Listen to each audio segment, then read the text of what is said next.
Hi, I'm Dr. Stan Steindl. Welcome to Compassion in a T-shirt. My guest today is Majella Greene, social worker, therapist, trainer, and thought leader in psychological safety. She's also a dear friend and colleague from the Motivational Interviewing network of trainers.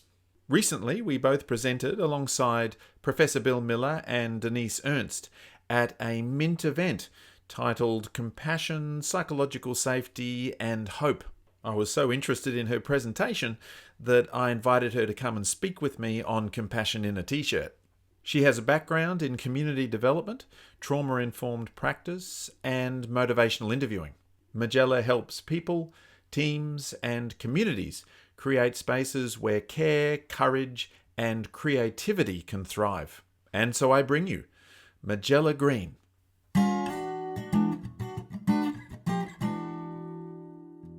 Majella Greene, welcome to Compassion in a T-shirt. I'm very excited to be here, Stan. It's great, and I love that your t-shirt has compassion on it. There it It's is. great. Can we all get one?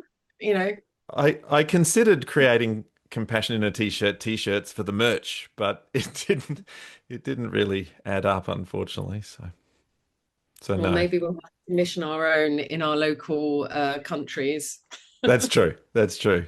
Jump on Canva and that'll do it for you. But you describe psychological safety as the courage to show up. So what does that courage sort of look like, would you say, in just real world spaces? I mean, communities or teams or just even within ourselves?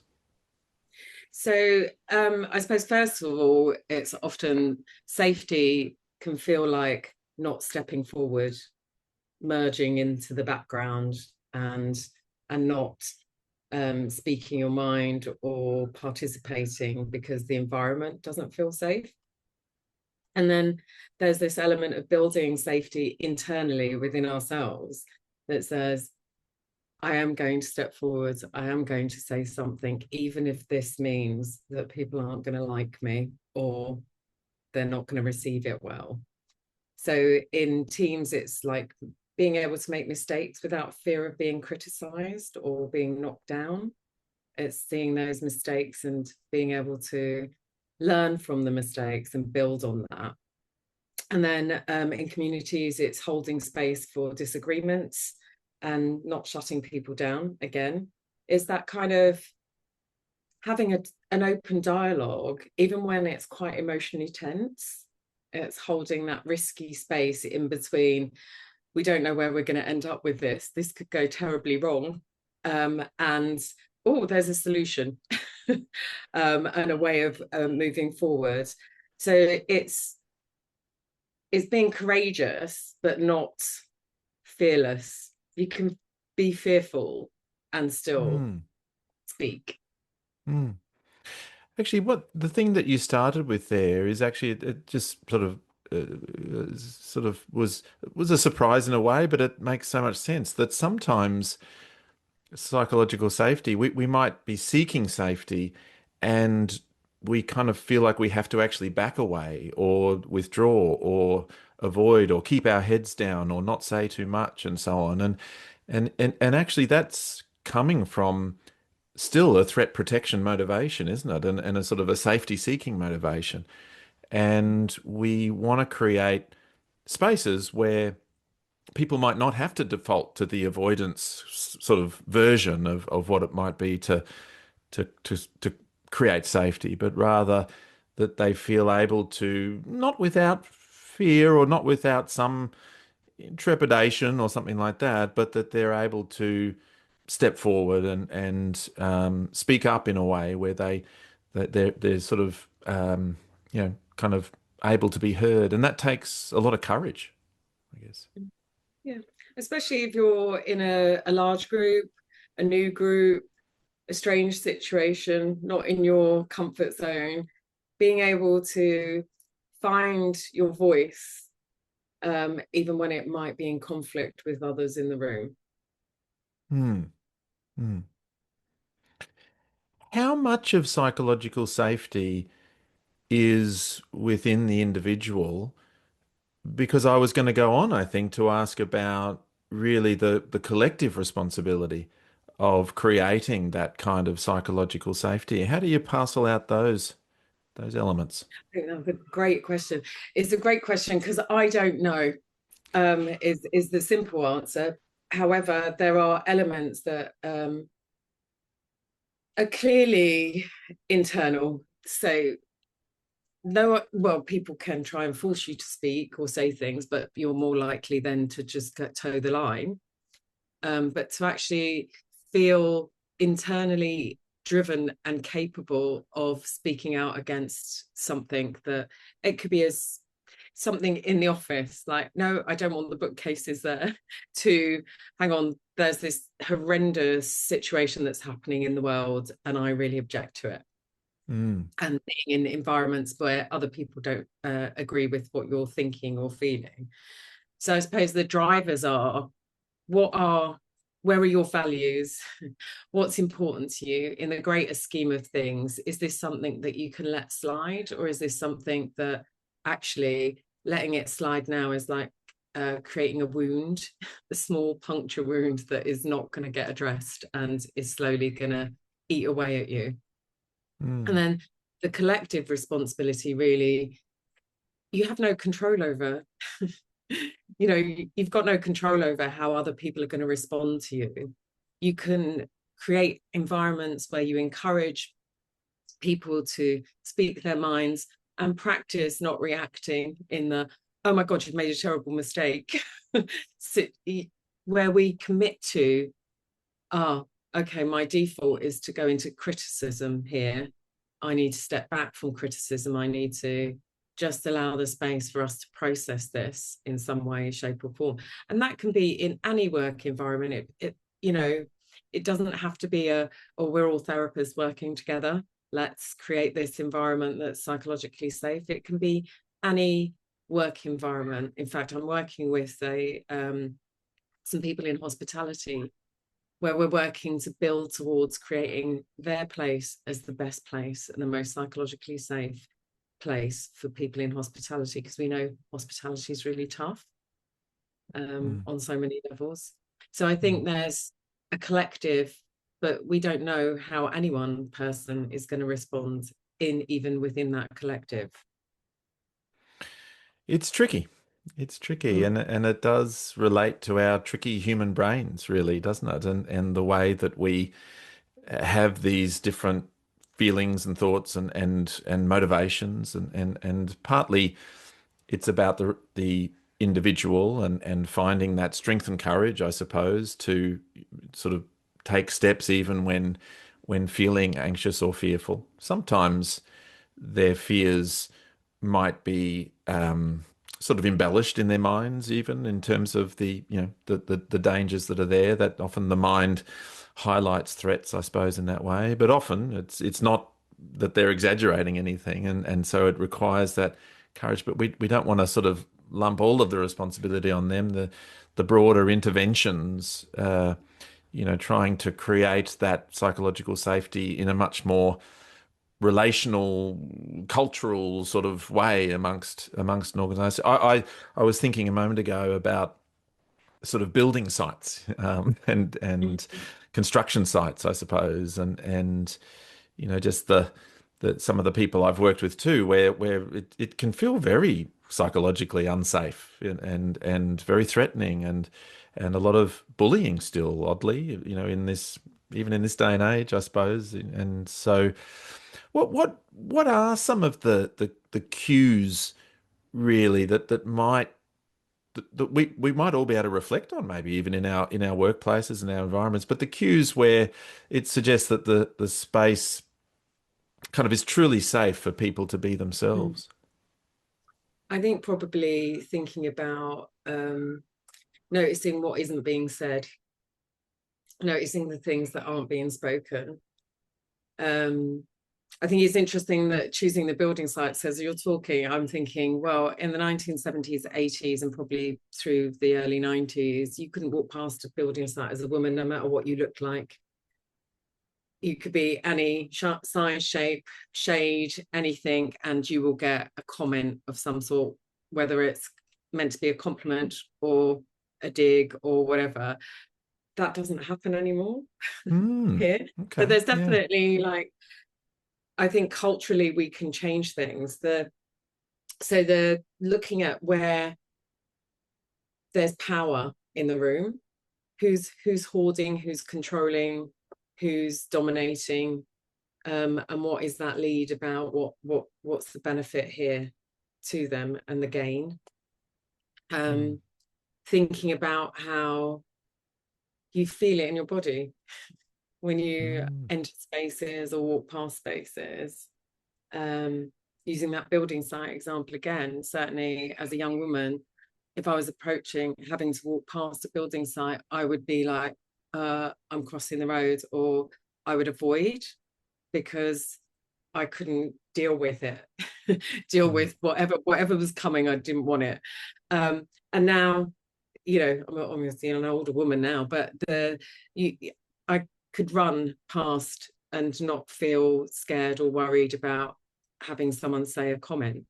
There's a couple of things to look out for. Like what is being said and what seems to not be able to be said. That's one little cue that we've got in terms of, is this a psychologically sort of safe space? Another is to really reflect on power, I guess, and where the power lies and who perhaps holds the power and how they wield it and that sort of thing as well, and how others are encouraged along or not so much.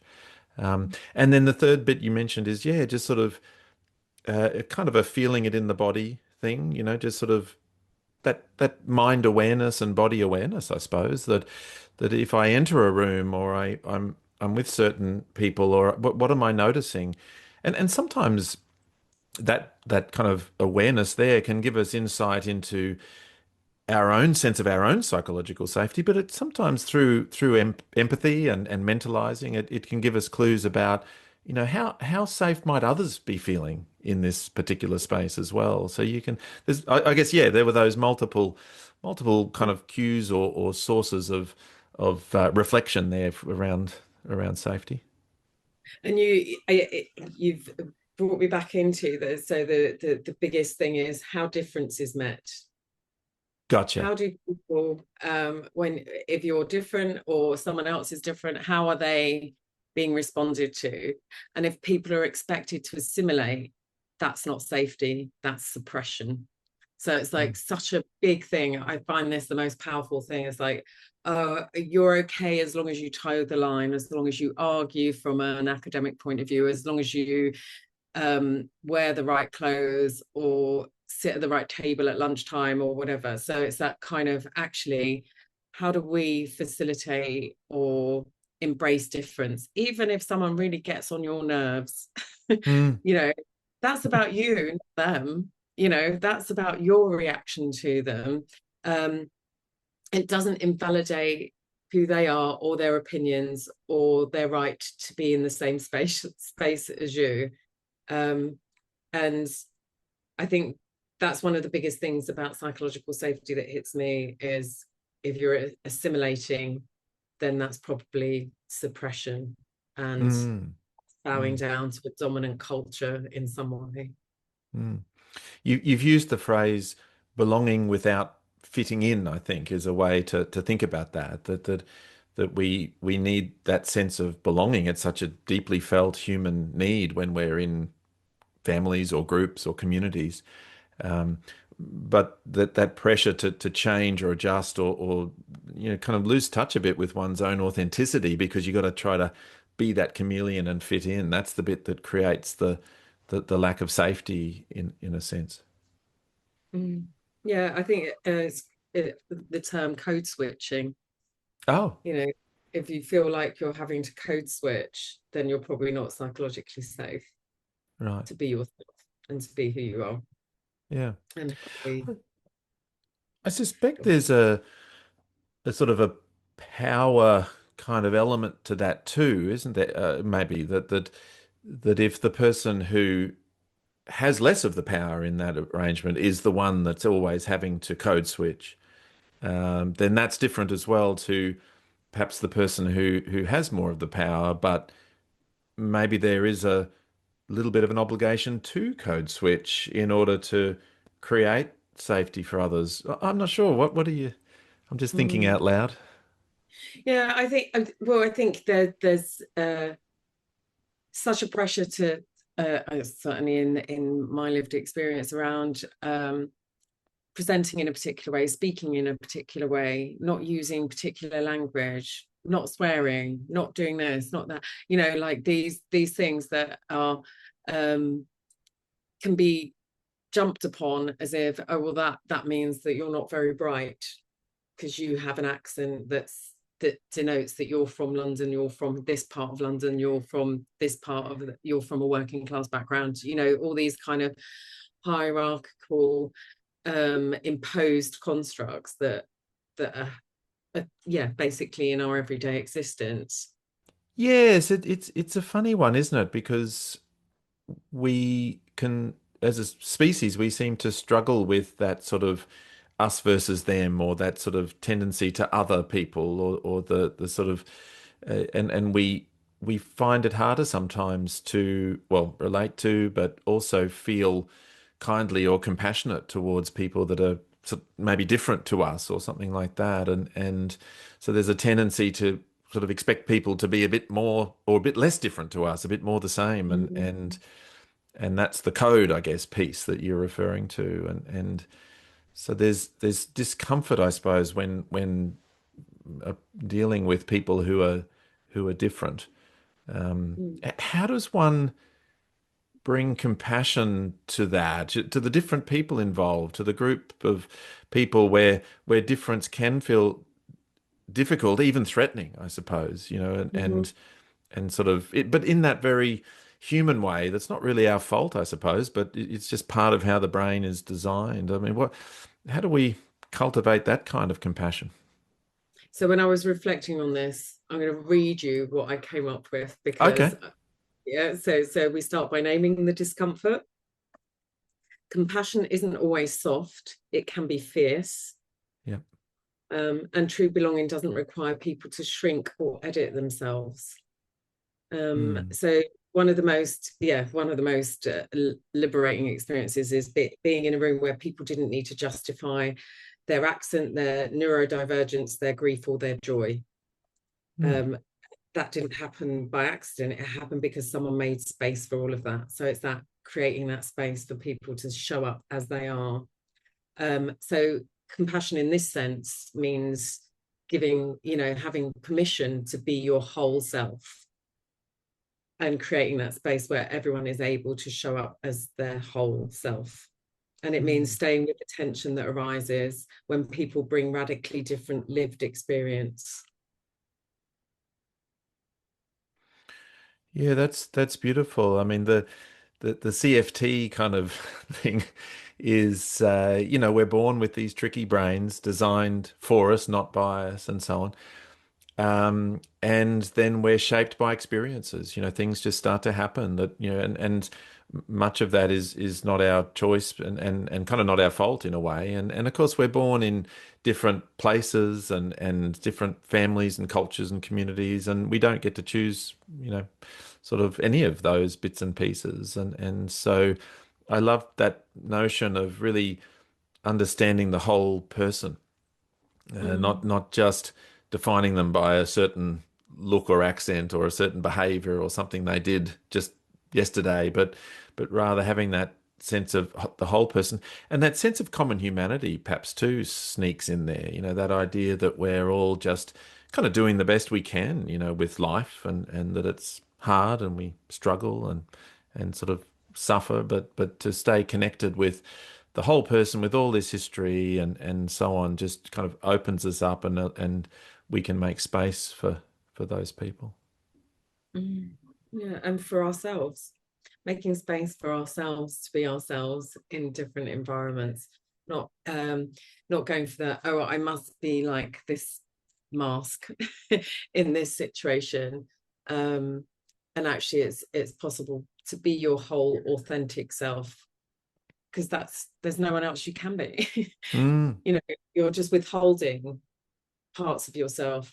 And I wonder sometimes that when we don't have psychological safety, we miss out on opportunities for growth and evolution and ideas and innovation and all this amazing creativity that can come as a result of everyone being able to say, oh no, but what about this? And oh, that's great, but what about that as well? And building on each other, and foundations of buildings that might be made of different substances in order to create the most suitable environment for a very tall or very small, or a building that's been built in a high risk earthquake place, or so on and so forth. So all these things are foundational to us in psychological safety as well. It's what is the foundation here? What is it that we want collectively to create here? And that might mean that you're putting rubble down, sand, grit, cement, other things, all building up on top of each other in order for that to provide the very foundation of risk in high risk situations, of creating a safety net that when you're in the field and you're a humanitarian aid worker, that that the people behind you have got your back literally, and that that there is safety around you. And the same applies to everywhere in our lives, where we go, where we socialize, where we play sports, where we are going to get benefits if we're struggling. All these things is creating environments that people are not on hypervigilance all the time, because that's exhausting. Mm. Yes, it's when we flourish, really, when there is psychological safety, and the fun little twist in that is that it's also when, for example, an organisation might flourish best as well, if everyone feels kind of that safety to be themselves and to express themselves and to share ideas, even if they're a little bit left field or something like that. And then it creates actually an opportunity for something, even better, I guess, because of that ability to sort of take the risk to sort of think creatively and those sorts of things. Um, would there be other sort of real benefits of psychological safety to communicate to communities or to organizations or that sort of thing? Mm. Yeah, I think so. People are probably going to have better immune systems as a result of not not producing high cortisol levels all the time and adrenal fatigue, or resulting in, so your long-term health benefits are probably going to go up. You're going to reduce the risk of health conditions hitting you out of nowhere. Mm, The communities are then able to join together also to make collective changes. Maybe mm, that's about objecting to a 40-story building being built in the middle of your neighborhood that isn't suitable or aligned, or doesn't provide resources, or doesn't really enhance the community or the lived space, and doesn't acknowledge the difficulties around housing people in environments like that. I suppose the communities and the benefits are that we have collective growth and increased connection, and are more likely to be able to welcome new people in, regardless of where they're from or how they've arrived. It's like, oh, welcome. The first thing is welcome, and not what are you doing here? mm, mm. It's almost like, yes, it shifts us from threat system to soothing system or soothing affiliative system, which, creates that sense of safeness and calmness, I suppose, in a way. And from there, we can move out to drive system and start to explore the world and experiment and see how we go, rather than feeling so threatened and then sort of going straight to drive where we're trying to prove ourselves and kind of be perfect or whatever. We can go via something like the soothing system and kind of have that sense of calmness and groundedness to actually explore the world. You, Mm. you've mentioned the importance of repair, because I suppose in some ways, even as we move towards creating more psychological safety for ourselves and for others around us and so on, things perhaps go wrong. Mhm. Yeah, what does that sort of repair look like, when mistakes are made or that sort of thing? So there's a few things here. I'm going to join them together. So the one of the things, as you were talking just prior to that, was uh, within psychological safety and awareness of where you are in the power privilege position is important. So, for example, in the culture we live in, it's at the center of privilege is white, male, cisgendered, heterosexual men. Yeah, obviously, I've said male, that means they're men. So, Well, any like um intersectionality around that shifts the power out. So if it's a white gay man, it goes out a little bit, so that kind of whole thinking about where am I? Where do I sit in this power dynamic? Like not just me personally, as in I might feel terrible at the moment and I'm really low and I'm really close to the edge. But in this dynamic here, I am seen as a white woman and I've got power mm, systemically. mm, Um, and even though I might not feel very powerful in that moment, there might be a dynamic where it's actually, hang on a minute, those moments where you go, I need to step back from that because this really isn't, this is not a good position to be in, and to be taking whether you're arguing with customer services or something like that, whatever it is, it's like, where is your power in this? And who who's winning here? mm, Or what's the gain? Um, mm, and then thinking about that with regards to repair is stepping up and having accountability. mhm, So I made a mistake. Like there's so much evidence around industrial accidents that could have been prevented, or disasters that could have been prevented if someone had felt safe to say, I've made a mistake mm, before it's too late. So as soon as you recognize something, that maybe you said something, you've done something, is say, I'm really sorry, I've made a mistake. And acknowledge that in the part of the repair process. Repair can't happen if someone's saying, no, but I was right. But I was right. Um, it's, I got this wrong. And it's checking in with the other person or the team, or, you know, going back on that, it's that mm. the repair part is being willing to go over something that's been difficult in a conversation, or, to say that, I mean, you can feel it, right? I think most people can feel when an interaction hasn't gone right physically, that embodiment and being aligned with your somatic experience, I think is really important too.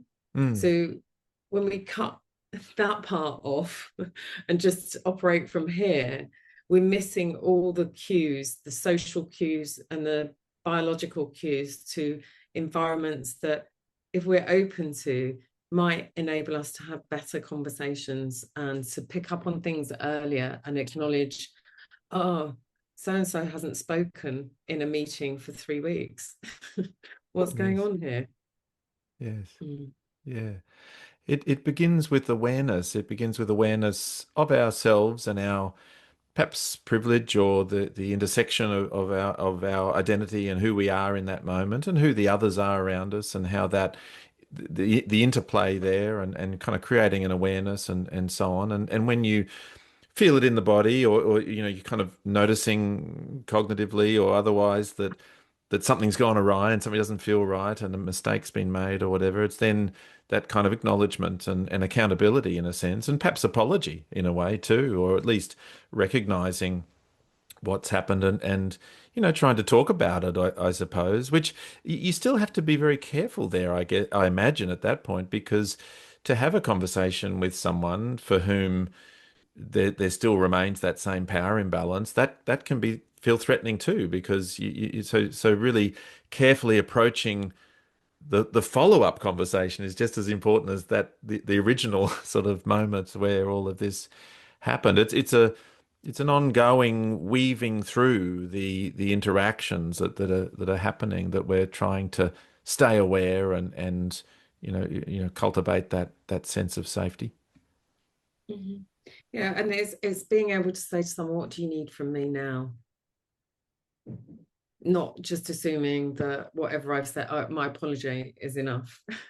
What do you Mm. need from me now? What would be helpful? How can I make amends or shift this situation to better improve the outcome for you? What are your thoughts about the sort of the more perhaps the complex situation, the tricky situation where as a person in a leadership position, there is in fact difficult feedback to give somebody, or there is sort of um, some kind of change that might be asked of or required or something, all that sort of stuff in certain situations, certain contexts. What's where does psychological safety come in there, and how can we still have a difficult conversation like that and maintain a sense of safety for all involved as well? My instant reaction is um, difficult conversations are at the heart of psychological safety. Okay, Where there are no difficult conversations, there is not psychological safety. Does that make sense? So it's it like does. actually it's and the power dynamic, it's the same as in MI, in terms of giving feedback with permission, or if I'm something comes to mind where I had to not pass someone in their probation in a role, not because they weren't a good social worker, but because the statutory service that they were working in would absolutely destroy them, and their skills were much more aligned to doing third sector work outside of statutory sector. Like, they were a brilliant social worker, brilliant with working with people, fantastic with relational stuff. But when it came to recording information on statutory required databases, the risks were too high. So having those conversations and being honest about it and saying, you're going to be destroyed working in this environment. This is going to kill you. It's not aligned with who you are. You're brilliant at what you do.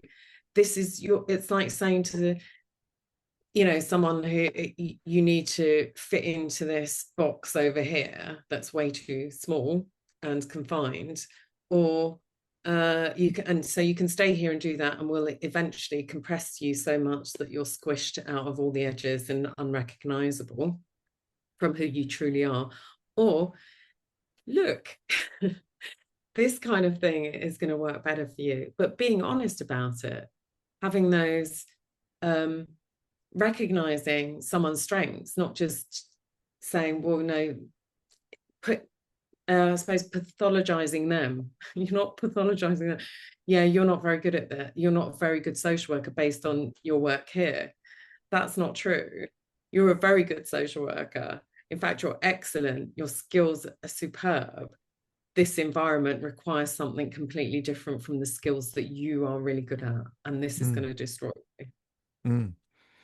Yes, that's sort of compassionate leadership, isn't it? And being able to offer that to somebody is actually, um, sort of better than holding it back from them, because by offering them that, and especially in a way that is skillfully communicated and so on, that then they have a chance to sort of understand and to maybe to make changes or improve on certain things, or go and get a different role, or all sorts of things. So it's actually compassionate leadership to have that conversation. And the bit you said at the start, that difficult conversations sort of happen in psychological safety. I think that is really sort of interesting as well, because if we're not having difficult conversations, then that's actually suggesting that various people don't have a voice, and Mhm. that if we kind of tell people what to do and we feel quite good about that and that was pretty easy or whatever, then we're missing something within terms of, the psychological safety. But if you're having a conversation where you're giving feedback and maybe the person has a view and they get to respond and they get to say their point of view and so on, it might in one way feel more difficult, but in another way, it's actually a sign that we're all kind of, we have the safety here to actually have that conversation at all. Hmm. It's I used to use a rather crude analogy. Okay. If you live in a house and you have a dog, and the dog has a mess in the corner Okay. in one of the rooms, right? And you think, oh, I won't bother cleaning that up now. So it doesn't get cleaned up. The whole house stinks, in a matter of time. And you can't even remember where the dog left the mess in the first place. Right. And Right. that to me is like addressing those small things in psychological safety is about cleaning that mess up, even though you really don't feel like it and it feels effortful, and awkward and really, oh God, now I have to scrub the carpet as well, whatever it is. It's addressing those issues as they arise. And it's not Mm, comfortable. I don't feel comfortable doing this. mm, It's not like, oh, this is really easy for me. I think, oh God, not another one. Like I don't know whether I can do this anymore. It is effortful and mm, can be exhausting. mm, And I suppose that's about whether you're willing to or wanting to invest in the relationship or the group that you're involved in, mm, as to whether you can feel the energy and drive to address things. And sometimes the the emotional labor is too much, and you're not sure of the outcome. And it's like, actually, am I willing to put myself out there again? Possibly not. mm, mm. I thought where your little analogy was going to go was that before you knew it, the dog would go back and poop in the same spot, and then you'd have a a room full of poop. Oh, do you But know what? That's also a possibility, because if it hasn't been like cleaned up, oh yeah, well, this is my go-to place from now on. right, yeah, maybe it fits. Yeah, Well, that's a you're great organizational analogy, like where some parts become the dumping ground or the scapegoat. mm, Nice. I like that. mm, mm. You're a beekeeper, I think. Is I that am. I correct? have a little bee tattoo Oh, that's here. cool. That's super cool. What um, what what has just in terms of yeah your own background, I suppose, and in your work, but I think beekeeping is something of a metaphor for you as well, perhaps. I mean, what sort of has most shaped your thinking in around psychological safety? well, I mean, bees operate as autonomous collectives, and I love that as an idea. So people who don't understand or know about bees think, oh, the queen is made by the worker bees. The queen does not remain in power or control if they don't like her, or there's something not working for them. They will collectively grow some more queens. Um, and then the old queen is gone, which is why when you get swarming season, is because they create, it might be that the queen's coming to the end of her healthy laying cycle as well. It doesn't mean that she's necessarily done anything terrible to them, but there will be movements to get rid or replace. And um, when I had a pop-up shop called Urban Roots, which was based on how to have a joyful life in the city. And it was actually a beautiful merge of positive psychology and motivational interviewing, and a space where anyone could walk in. There was no diagnosis required. There was no expectation. We sold things, we ran workshops, we had pop-up supper nights that were aligned with like how to have a joyful life in the city, talking about beauty in the urban environment and so on. And everyone that worked then, none of us got paid. I funded it. We didn't make money. And everyone that worked there could use the space for exactly whatever they wanted to do. It's like, you can do it, but you do it. You create it, and then we'll help and support. Um, so the idea is that everyone decides. It's not consensus decision making, though. Let's be clear about that. It's like, oh, someone's come up with an idea. Okay, we'll support you to do that. It's not like, oh, that's not going to work. Mm, It's let's try it out. Let's see. It's And I think bees and beekeeping are, it's just a reminder of seasons. It's a reminder of processes. It's a reminder of change. And some seasons, they die, all of them. And it's Mm, tragic. It's awful. But you think, well, there's a reason for this, and the cycle continues, and the bees continue, and we have to do whatever we can. That's a foundation for living. We need bees. We need them to propagate fruits and vegetables and flowers and so on. Otherwise, we don't get that. So I suppose the bees are like the foundation mm, um, of psychological safety as well. It's like they mm, need to be there in order for the flora and fauna to flourish. Um, and they're very peaceful. It's very nice when you don't have angry bees. I've had some angry bees before that have been badly treated before I got them. And it's really interesting to notice the difference in their behavior and responses to when you've got bees that had have been in sunshine all the time and been looked after and haven't been kicked over in acts of vandalism and stuff, or kept in damp places. mm. Is the word apiarist? It is. It Yeah, is. yeah. Because I'll have you know, I was a registered apiarist when I was about 18. Mhm. For a few years there, we had bees. And what stopped you from having them now? Well, that was when I was still at home with my parents, and so I then left, and my poor old dad had to look after the bees, which he loved to do, and he did that for several years. But now I don't quite have room for the European bees, but we are planning to get native bees, which are little black stingless bees that are actually wonderful for, as you say, propagation and all that sort of stuff, but don't really make a lot of honey so much. So it's more about helping the garden and the veggie patch and the native plants and everything. That's why we're going to get those bees. And that's, I mean, I got bees that I I wouldn't extract much honey. Although I did Mm. my first bees, which were called, the hive was called the Bee Gees. They're amazing. Oh Um, dear. it's a bit of a nod to Australia there. It is. And they were incredible. But I didn't get them with a view to I want to extract honey.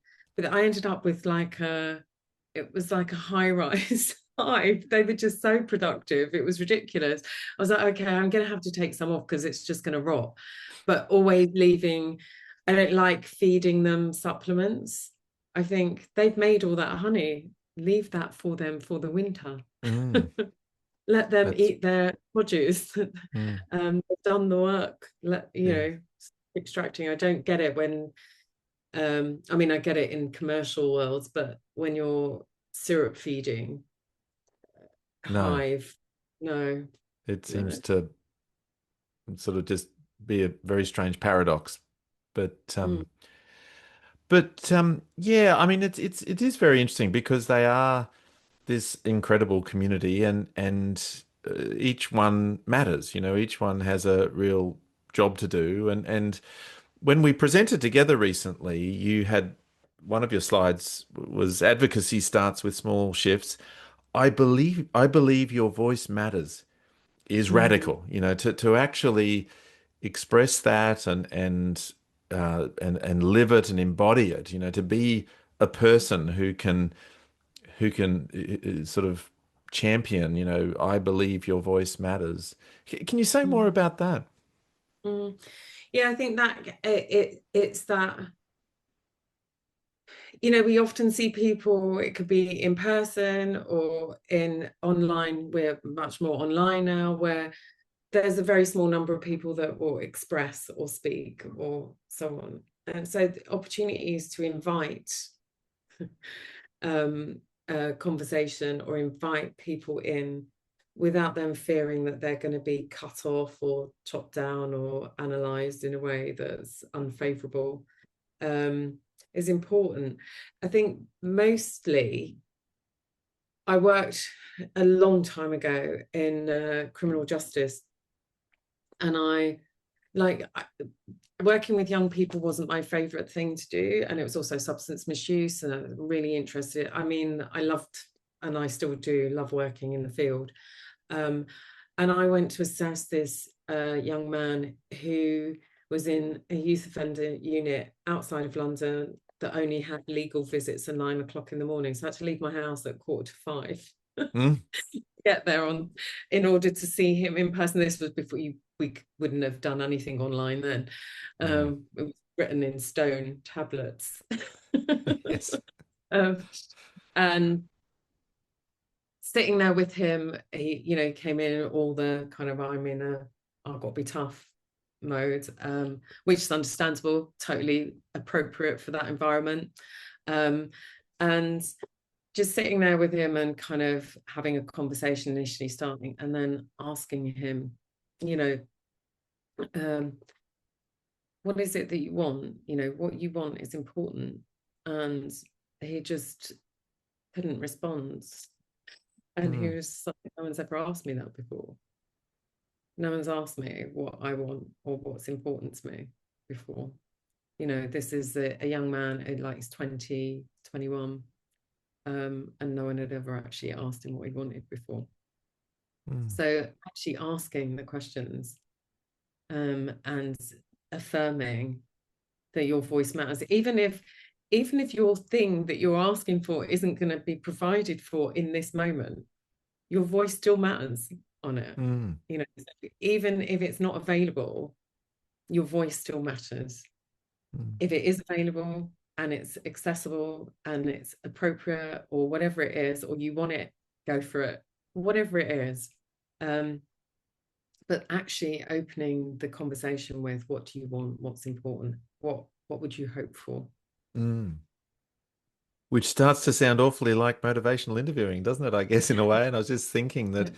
that is one of the things that I really adore about MI is the real attention giving to the other person's voice, and ways to really help them share their perspectives, and to explore their own perspectives and then put it into words, and that idea that your voice really matters. And it is kind of radical, isn't it? I mean, it's radical in that example from you because he hadn't really been asked that before, and it's sort of, in a way, he was sort of taken aback because what do I really want or need? It's sort of, it's hard when no one has ever actually really been there with you. I I'm sort of interested in the word safety and psychological safety, and that notion of sort of creating safety versus, or as well as, or something like that, as people just simply feeling safe. So that, the kind of safety versus safeness question, I suppose, is what's in my mind. I mean, do you see any distinctions there? Is that sort of really that, do they mean similar things, or is there an endpoint at which actually we've created a sense of psychological safety and now people actually feel safe? Mm. Um, I've not been in an environment where that process has fully been achieved. Okay, yeah, Um, I I suppose that in a way it's a bit like unconditional positive regard. It's something to aspire to. gotcha. Yeah, Because I'm not sure that even, when you looked at the talk from the mini conference, is that, I asked the question, where grade yourself, where do you feel psychologically safe? yes. And very importantly, most people felt most safe at home. Mm. uh, which, I'm sure if you went to a refuge for domestic violence, it's not going to be that. Mm. So it's exploring where do you feel safe, most safe. So we're aspiring to create, because there's so many variables we can't control, um, that it's an aspiration to be in an environment where someone feels safe to be themselves without threat or unnecessary personalized criticism. or unfair treatment. And I think also there's so many factors that come into that, again, around what you look like, what your background is, how other people perceive or project onto you around this. And all these elements are going to contribute to whether you feel safe or not. And Mm, someone who trusts easily might feel safer because they've misgauged the trust element. You know, they're not gauging it right. mm, So there is no, I don't think there's an ideal, as in that it can be, oh, if we do enough work on this area, then everyone will feel safe, because there's too many internal and external variables for us to be able to say this is a truly psychologically safe environment. yeah. Yes, I like the notion of it's aspirational in a way. Some people might have places in their life or people within their life that they feel more or less safe on the continuum, and our great hope would be that people have that experience of safeness in somewhere in their life or at some time in their life or with certain people in their life, so that they are able to kind of internally access that sense in a way. But it's really aspirational from that point of view of psychological safety, and just recognizing that people will have certain threat system activation. They'll feel unsafe at times, and so we have to keep working at it, keep creating that psychological safety for people. Mm. I've just had a little years ago. So, well, this is before I did my qualification. I was looking to get experience of working in different environments. So, I volunteered at this, what it was called then. So, obviously, it's going back in the day, physically handicapped and able-bodied, which was called, an acronym was FAB Youth Club. Oh, Um, and uh, there was a young man there who was um, autistic, and everyone else had physical disabilities, and he used to be basically dumped off by his carer. That's the only way I can describe it, every week.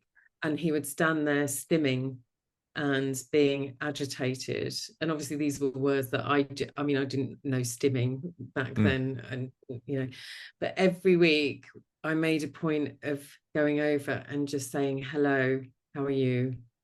Hello, how are you? How every week, went on for months. Hello, how are you? And one day he said hello back.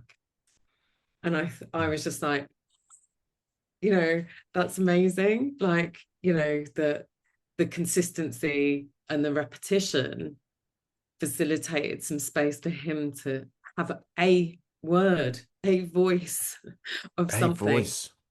Yeah, there was a connection. And I think that can also be on a physical level as well. And thinking about gorilla hugs, which is something that we started in London, on going out doing flash mob hugging, but it was part of a research project that I did for positive psychology. Ah. And in fact, in Poland, uh, one of our colleagues, Rory Alec, Oh, yes. and we did free hugs in at the before a conference in Poland, and Oh, um, there's always bystanders. There's always people that are just hovering around the edges but not coming in. And we're very clear: you don't go, you don't jump on people, you don't, you can have conversations without touching and all that kind of stuff. But it's very clear guidance around it. And then towards the end of our like 45 minutes, hour of standing there, this guy who'd been sat on a bench approached Rory and started talking to him. And this man was clearly street homeless and struggling. And then Rory and he hugged, and they held for quite a long time. And Rory can't say this story without crying, so no. sorry. Um, and he was afterwards just going, that's that's the whole purpose of what I do. Rory was saying that the whole purpose is for me is to bring to cast light on the people who are unseen, to shine a light on them, to invite them in, to connect with them. And it was just this really, I'm starting to tear up now Yeah, I'm because like feeling it it's myself, just actually.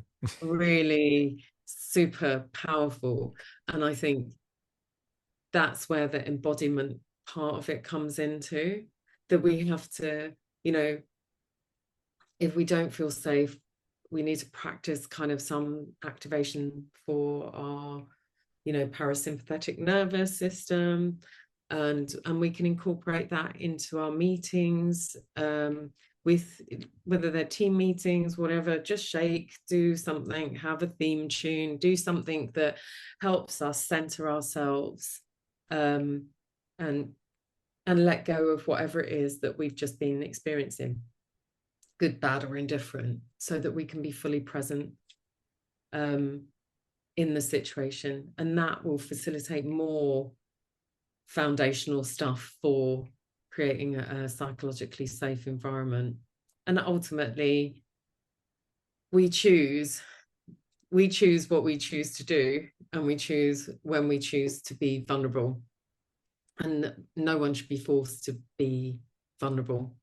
So if someone wants to sit silently near the door or stand in the room stimming or whatever it is, it's like not forcing, it's allowing space for everyone to be present, because we don't know what people are getting. I didn't know that that guy was going to say hello one day. I just kept consistently saying hello, how are you? You know, Mm. and then leaving on his, you know, not hounding him or anything, just like letting him know he was seen. So that kind of thing is like, you we often have criteria, I think, unspoken criteria of what's a valuable contribution to something, um, and that there's a timely way of delivering that contribution. When actually, for a lot of people, including myself, I often have to take time to process quite deeply before I can articulate. Mm. Or I might say something quite quickly and then think, well, I'm just processing it still. That's not my conclusion. And allowing space for all those variables. So we're not just cutting people off or shutting people down. Mm. I wanted to sort of check with you, like if someone is watching this and feeling like, as we said a moment ago, that they've never really felt psychological safe, maybe even not at work or in the community and so on. So sometimes too, maybe not at home, as you said, but where might they begin? What would be a small, self-compassionate, psychological safety sort of step forward? So I've reflected on this quite a lot, and I've written something. So start by being yourself.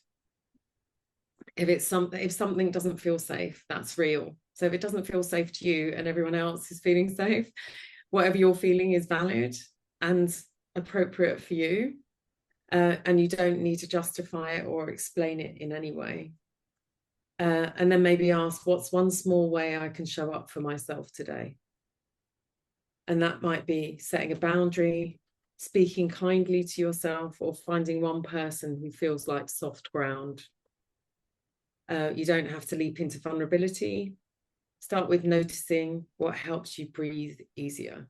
So just noticing, again, going back to the breath, noticing, it might be go outside, sit on the grass, take in nature, or look for beauty in your surrounds. And that's the beginning of safety, listening inwards, even when the world hasn't yet learned how to listen to you. You've had this sort of motivation and kind of intuition, I think, around psychological safety, sort of in your bones, I think, Majella, since you were, a young person. I mean, there was something intuitive there that you just wanted to go to that person and to sort of kind of welcome them there and smile and create that feeling just a little bit day by or session by session, a sort of that feeling of belonging. And it's sort of it takes repetition, it takes commitment to the longer term in a way, and time. Your example with Rory and that it just takes time for people to feel that kind of gradual building sense of safety to step in and to really then, so to feel safe enough to step in to have the hug and then to get the incredible benefit of that, which of course is a twofold benefit. Rory went away as well, just sort of really feeling it, and so just the repetition, the time, the space, the openness, the acceptance, the belonging, we can all, bring our attention to those sorts of things. Well, I really appreciate that. I really love the way that you are kind of taking these ideas and trying to kind of disseminate that, and to promote the idea of, how might we create some psychological safety in the world, basically, and in our various communities and organizations and so on. So thank you for that work. But also, Majella Greene, thank you very much for speaking with me on compassion in a t-shirt. Well, thank you. I'm very privileged and grateful to be invited to speak on it. I'm very excited. Wonderful. Thank you very much.